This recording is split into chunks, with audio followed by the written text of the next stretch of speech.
বিসমিল্লাহির রহমানির রহিম।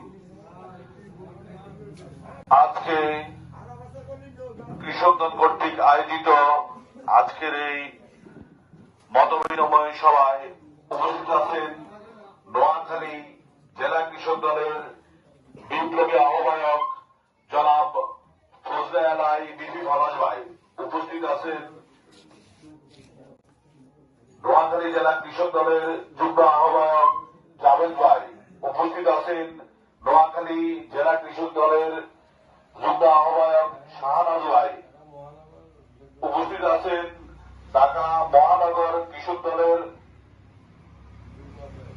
যুগ্ম আহ্বায়ক আব্দুর রশিদ ভাই সহ উপস্থিত সকল নেতৃবৃন্দ, সকলকে আসসালামু আলাইকুম। আসলে বেশি কথা বলবো না, আপনাদের কৃষক দলের জেলার নেতা আসছেন, উনি দিক নির্দেশনামূলক বক্তব্য দেবে, আমরা সকলে শুনবেন, আপনারাও শুনবেন, আমরাও শুনবো।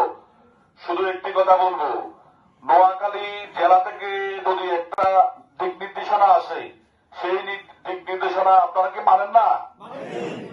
কেন্দ্র থেকে দলের দুঃসময় যখন দেশনেত্রী বেগম খালেদা জিয়া বলছিল যে হরতাল অবরোধ কি আপনারা পালন করেন নাই? আজ 5 তারিখের পরে স্বৈরাচার নাই, আপনারা কি ধানের শীষের মার্কায় শামীম ভাইকে দিতে পারবেন না?